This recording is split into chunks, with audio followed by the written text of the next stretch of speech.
Another real-life story. This one's a corker. It's going to knock your socks off. And I'll be reading this one because I did write it up back in June of 2016, I believe I saw. Close enough. And I shared it with the friend who came out of nowhere 3 years before. I entitled it The Meeting, 33 years later. And this is how it goes. My wife, Becky, picked up exactly 3 books from the small inspirational book display and paid for them. We were checking out of the Best Western in Bangor, Maine that morning in July 2013. We could not know that one of those books would put me back in touch with someone I'd lost track of 33 years before.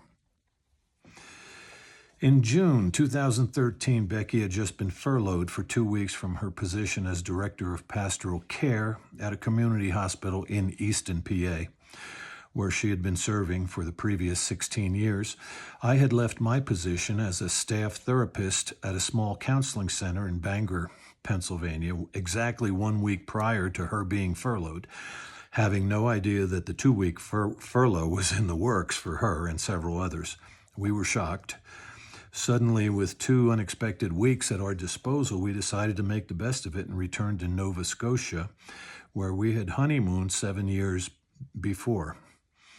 A second marriage for each of us, we longed for the day when we could return to the rural towns and ports along the Bay of Fundy. We had enjoyed Nova Scotia during our honeymoon more than we could have hoped for and pledged to get back the following year, but of course, sometimes life gets in the way. In 2006, we took the high-speed Cat ferry from Bar Harbor, Maine over to Yarmouth, Nova Scotia and explored the majesty of the mighty tides all along the Bay of Fundy, rising and falling 30 to 50 feet 2 times a day, depending where you are along the immense shoreline. We stayed a couple of nights on Briar Island near Digby, where the largest and best scallops in the world are found and featured in every local restaurant and cafe. We ventured to the end of the island chain all the way to Freeport, Nova Scotia, where we went on an uneventful whale watch. Socked in with fog, we could hear the whales, but we never saw a single one, and this was on our honeymoon, 2006. We learned to hunt for fossils in the Parsboro and Joggins areas. We met 2 of the area's premier amateur fossil and gem hunters, Mr. Eldon George in Parsboro and Mr. Don Reed in Joggins. Each man graciously gave us lots of personal attention and helpful advice. We even received a set of tiny fossils as a wedding present from Eldon George. His discoveries over the last 60 years have proved so unique that he has appeared in National Geographic and other publications. We were told about a wonderful isolated beach, which will remain unnamed, where the water is crystal clear and the tannin-filled streams running from the pine forests nearby string a rainbow of colors across each entry point of the ice-cold bay. And it is cold.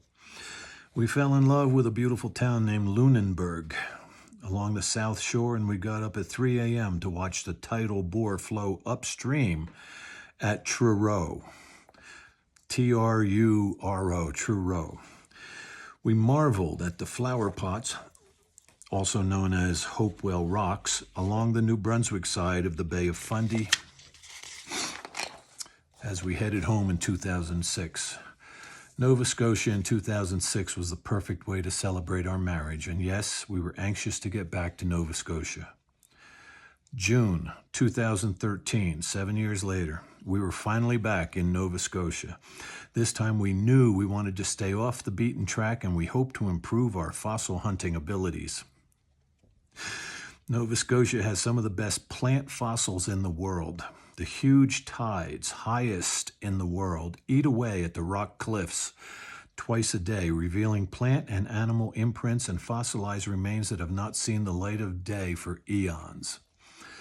This visit to Nova Scotia, we focused on the Upper Peninsula, partly because the cat ferry was no longer running, and we therefore had to drive through the whole state of Maine and then New Brunswick province before even reaching Nova Scotia. We visited the flower pots again. Can't drive through New Brunswick without visiting these immense natural wonders of tides and erosion. We witnessed the tidal bore at Moncton twice, and without getting up in the middle of the night. Becky and I visited again with Eldon George and explored many of the beaches at low tide, honing our fossil hunting techniques. We stayed a couple of nights in an area we'd not visited previously, the Advocate Harbor and Cape Dior areas. Scotts Bay was also an area we had not explored 7 years before, and we loved it. We made our way to the Digby area and stayed one night, unintentionally staying in the same bed and breakfast we had stayed in 7 years before. We tried to stay at 2 other places in Digby, but no luck. The next morning, after breakfast, at Becky's insistence, I bought a nearly new guitar from the proprietor. I played the guitar the night before, and it was for sale. Becky convinced me that this guitar was a God thing, one of his coincidences, and that he had led us back to the same B&B again.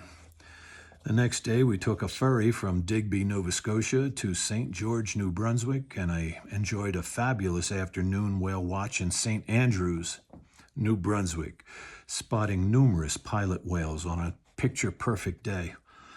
A lovely dinner on the bay in St. Andrews, and it was time to start heading for Maine, the first stop on our way home. For some unknown reason, I told Becky I'd like to make it to Bangor, Maine. We then made irrevocable reservations at the Best Western in Bangor. In my mind, Bangor was close to the U.S.-Canadian border. I was very wrong. It's about 200 miles from the border. It was a very long drive after such a big day, and nightfall surrounded us for the last 2 hours of the drive. We tumbled into bed completely exhausted. Morning came, and I ate a good breakfast provided by the hotel and started talking with a staff person who turned out to be the owner. She and many of her staff were strong Christians, and she had a display rack of inspirational books in the lobby. It was a single rotating rack with perhaps 40 titles on it. This was not a library or a bookstore. Becky joined us in the lobby after having something to eat and getting ready back at the room. We showed them the guitar that I'd bought in Digby the previous morning and that I used for the next 3 years in weekly ministry. Becky sauntered away to look at the book rack. She picked out exactly 3 books and paid for them. We said our goodbyes and set out on our 500-mile journey back home to Pennsylvania. Becky seldom reads in the car, and she almost never reads out loud while I drive. This day was different. She started reading one of the books that she'd picked. 20 miles down the road, she asked me if I'd like her to read out loud. Sure, there's nothing else going on this long drive. She was reading a collection of short stories about people who had experienced God's tangible intervention in their lives. The first story was good. The next story actually brought tears to my eyes. The third story was about a hippie guy from New Jersey who had come to the Lord during the Jesus movement and was trying to figure out his life in the faith. As she read, Becky suddenly asked me if I knew a James Stuart Bell when I was in college back in New Jersey. The writer of the story was a college student in New Jersey in 1973. Well, I knew a Jim Bell back in the late 70s, but you got to admit it's a pretty common name, and the likelihood that it's the same guy is virtually nil.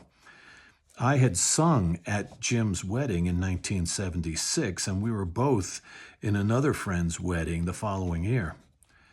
As she read more of this story, it turns out that the writer walks with a cane. This grabbed my attention big time. The Jim Bell I knew also walked with a cane, even though he was a young man at the time. This could be the same Jim Bell. Becky discovered that this writer was also the editor of the book. He was the one who compiled this book of short stories. Jim had another story elsewhere in this same volume. She Found the Next Story by James Stuart Bell, and it talked about driving through the highlands of Ireland with his fiancée by his side. They were on their way to meet his future in-laws for the first time. Only then did I tell Becky that Jim, my Jim, had married an Irish girl. In the next paragraph or two, it mentions her name. Her name is Margaret. No, it's not possible. This was the same Jim Bell. I had not seen him or talked to him since 1980. And this was 2013. Clearly, you, Lord, worked out all the incidentals of timing and were putting us together again after 33 years. Through his publishing company, I eventually made contact with Jim later that summer of 2013. We have since continued this renewed friendship by phone and email, the friendship that was allowed to evaporate so many years ago. Becky and I vacationed in Colorado in the summer of 2015 and met Jim and his wife, who were also vacationing in a different part of Colorado.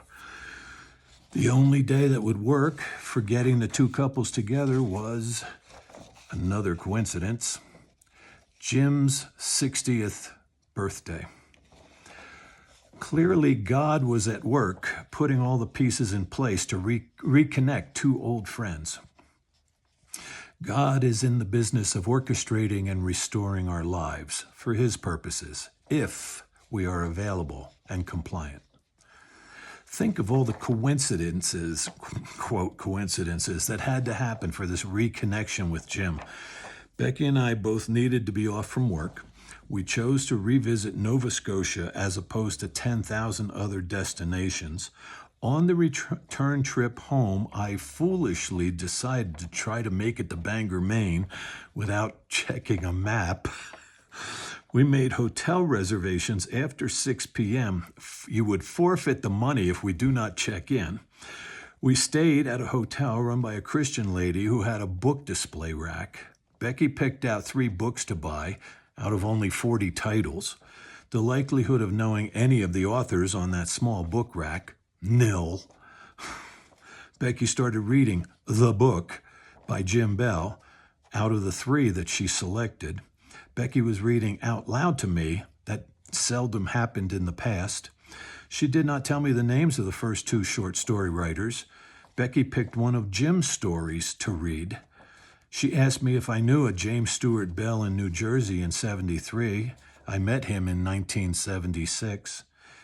It turned out to be the very same Jim with whom I'd lost touch so long ago. God's ways are not our ways. His thoughts are not our thoughts. As the heavens are higher than the earth, even so, his ways are higher than your ways, and his thoughts higher than your thoughts. Isaiah chapter 55. You, Lord, are guiding our lives. You, Lord, are intimately involved in our destinies. You, Lord, are worthy of praise for the way you steer us, if we listen and are willing. Quite a story. I told you it would knock your socks off. Thanks for listening.